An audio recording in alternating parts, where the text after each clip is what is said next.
Hey, fellow babies. E3 coming up pretty soon. Rohan on the other side of the camera. That's Rohan Likes Pants. I still don't get the name. We're going to answer probably 3 questions this episode, so make sure that you don't tune out after 2. All right, this week's first question comes from Twitter, @RushKid2112. What do you think will happen to the industry if next-gen consoles don't support used games? I think the industry will disintegrate. I think there will be no more video games if the next-gen consoles don't support used games. You hear that, Sony and Microsoft? You have to support used games. The truth of the matter is, there's lots of different people who have lots of different views about used games, as I have some coffee.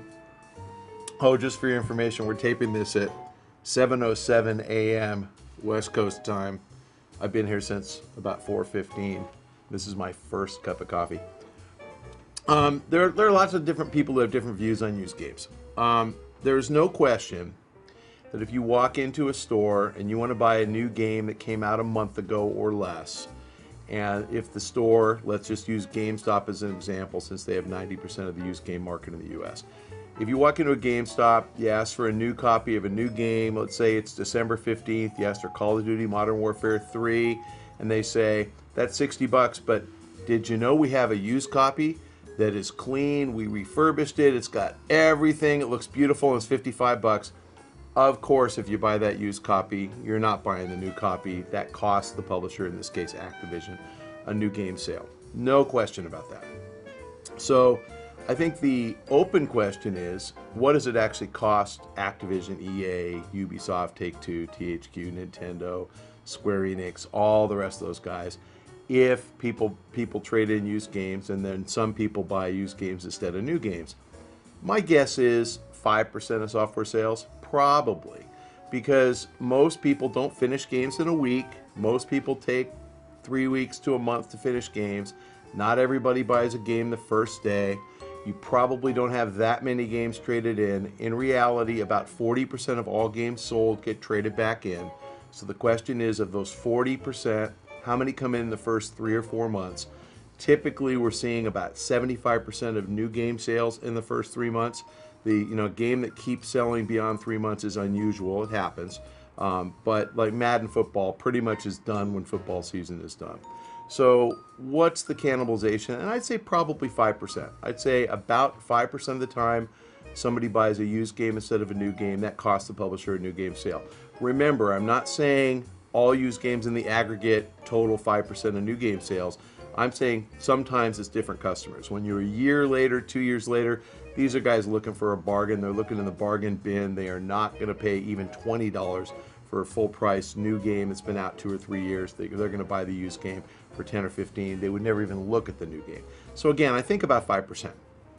And then the flip side of that question is, what percentage of new game sales are driven by the currency that retailers like GameStop, Amazon, Walmart, Best Buy, who take used games and trade, what percentage of new game purchases are funded by the currency that is provided when people trade in used games? And I would say that's also about 5%. So if you go look at GameStop's numbers, because it's pretty easy to look at, GameStop sells over the course of a year about $6 billion worth of new games.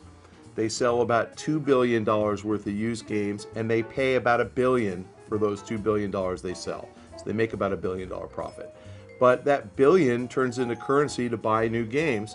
Well, that billion, if you look at US and Europe, that's where GameStop does business, total packaged product software sales is about $18 billion.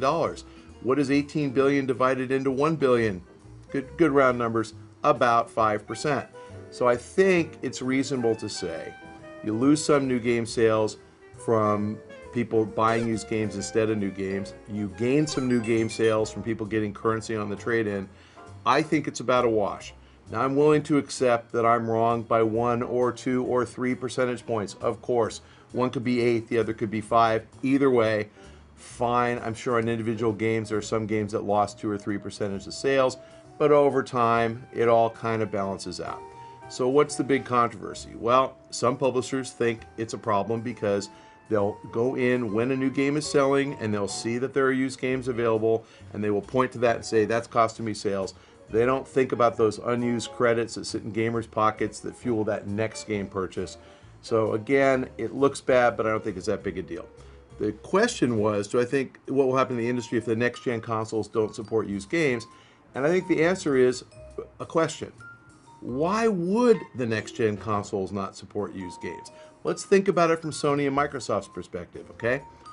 Sony doesn't sell that much software. Maybe 10% of PS3 software sales are Sony products. Everything else, the other 90% is third party. So Sony isn't going to help its overall sales that much. Let's go with 1% or 2% or 3% of 10. It's a tenth of a percent of software sales. It's nothing. Sony makes money on royalties. It is important for Sony that you buy a PS4 so they can collect royalties from Electronic Arts and Activision and Take-Two and THQ and Ubisoft and Square Enix over time. So they want the console in your household. That's where they make most of their money. If Sony were to say, we aren't going to allow our new console to play used games, what do you think Microsoft's going to do? They're going to say, our console will play used games. There's another reason to buy the Xbox 720. It's better than the PS4 because we, Microsoft, care about the gamer. Now let's flip that around. Let's say Microsoft goes first and they say, we're blocking used games so we can make 1% more because we're greedy bastards. And Microsoft really might be greedy bastards.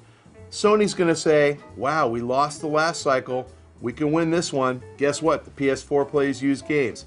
So I was quoted as saying, I don't think either console manufacturer is stupid enough to do this by themselves. Because if one of them does it, the other guy's going to be smarter and he's not going to do it. And you, the gamer, are going to say, gosh, I can buy two consoles that look a lot alike. One plays used games and one doesn't. Which one are you going to buy? Everybody's going to buy the one that plays used games. So the guy who goes first and says no used games loses. I said in the same interview, I don't think either Microsoft or Sony are evil enough to collude. Look the word collude up. Rohan's going to put a graphic up for you right now. And collusion means you combine together to plot against somebody, in this case, the consumer, and screw them out of their hard-earned dollars by raising the price of overall games.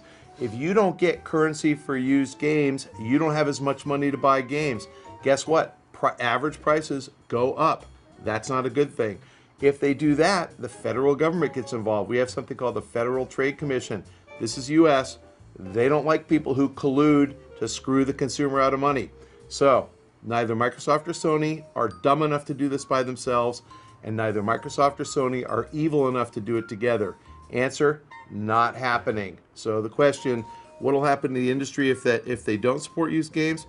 I'd be shocked, and I would say if they don't support used games, the industry's in a world of hurt because I think a lot of people are going to have less currency to buy games. Game prices are going to be higher. The consumer gets screwed. Bad all the way around. Not something I'm in favor of.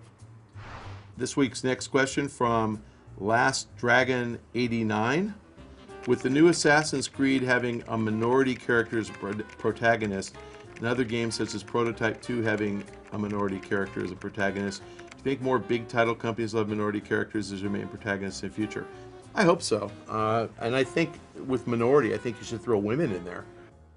I don't think that gaming is, limited to white guys. I mean, I think that there's all sorts of people from all sorts of backgrounds, including women, including older people who play games. And, I think it's important that games be colorblind, and that you see kind of a microcosm of society in the game. And I think that goes for bad guys too. I've noticed this in games like Fallout a few years ago. We had the Resident Evil debacle with, set in Africa, so clearly a lot of the zombies were Africans. I don't think that gamers care. I think gamers want to play a good game. I don't think gamers care if the protagonist is white, black, yellow, brown, female, alien, blue. I don't think it makes any difference at all. I think they just want to play a good game. And I think that it enriches the game if you can mix up the characters. My favorites are the games where you can customize the character. So the character can look like you if you want the character to look like you, and that makes it really real. So I hope so. I think that These are pretty big profile titles from pretty big publishers. It shows you that the bigger guys are kind of enlightened, and I think that you're going to see that translate to everybody being enlightened. All right, this week's next question comes from Goth Hawk. Hey, Pac, why do people hate GameStop so much? I've never had a problem there. Wow, me either. So we like GameStop. If you're watching this and you hate GameStop, please post a comment and tell us why. And I'll tell you what I think. There's two types of GameStop hate. There's investor hate because investors are just, seriously on this stock, outrageously stupid. They are convinced that packaged products are going away. They're convinced that the manufacturers are going to require you to download everything. They believe the BS that was printed on, can I say another website? On bad journalist websites on the internet, that the next generation consoles won't play used games. Anything they can do to say they hate GameStop because they're going away, doesn't look like that's true anytime soon. On the consumer side, I actually think the better you are at playing games, the more sophisticated you are at playing games, the more your hatred for GameStop, because you think that you, as the 1% best gamers of the universe, should be able to go into a GameStop and find even more knowledgeable people than you, but you're in the top 1%. That's like Mitt Romney saying that everybody should have more money than him. I mean, it would be great if we did, but we don't. He's the 1%. So you're in the 1%. Don't walk in and expect that 17-year-old kid at GameStop to know more about anything than you. He's not there for you. He's there for me. If I'm a dad and I want to buy something for my kid and I want to walk in and say, what's cool right now? I want to be dad of the year. What should I buy my kid? The clerk's going to say, hey, does he like RPG? We have Skyrim. Does he like shooter games? We have Call of Duty. If I don't know anything, they're super knowledgeable. So I've never had a problem there because, as you guys all know, I don't know anything. But you super smart gamers that are watching this, you top 1%, you know more than everybody. So don't expect people at GameStop to know more than you. I don't walk into a stock brokerage and say, God, what a crap outfit. They don't know as much about the market as I do. Because guess what? Not very many people do. I'm okay with that. So you 1%ers, grow up. Just acknowledge everybody doesn't know more about everything than you do. You're not going to always find people who know better than you. And the cool thing about that is, if you apply that intellect that you have to games, to a profession, you're going to know more than everybody who's willing to pay you for your advice. So stay in school, be smart. All right, fellow babies, if you have a question for me, please submit them at the link below or directly to me on Twitter at Michael Pachter. If you follow me, I will answer them directly.